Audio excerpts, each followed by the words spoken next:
Good morning नमस्कार महिला बर है अपने এটা ভিডিঅ' লৈ আহিছোঁ। আজি ৰাতিপুৱাই উঠিয়ে কাম বন হৈ পূৰা পাকঘৰত আহি গৈছোঁ। পাকঘৰত চাহৰ লগত কি বনাই আছোঁ খাবৰ কাৰণে আপোনালোকক দেখাই আছোঁ। ৰুটি বনাই আছোঁ, পূৰা ৰুটি ডেকা বেকা হৈ গৈছে। ইয়াতে আধা বনোৱা হ'ল, ইফালে চাহ বনাই আছোঁ, গাখীৰ চাহ বনাম।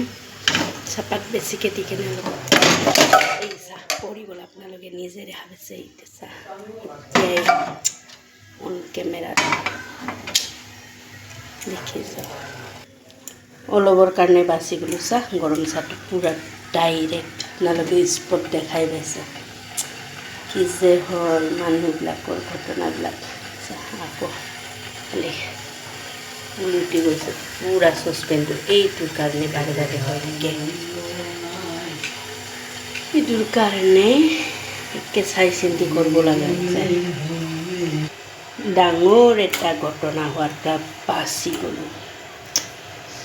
বাপৰে, আজি অলপৰ কাৰণে বাচি গ'লোঁ।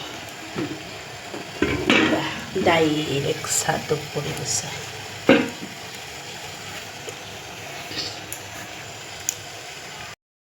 মানুহৰ কাৰ কেতিয়া কি বিপদ আহে, যদি হ'ব লগা হ'ল হয় পূৰা হৈ গ'ল হয়। ভগৱানে আজি বাচাইছে মোক।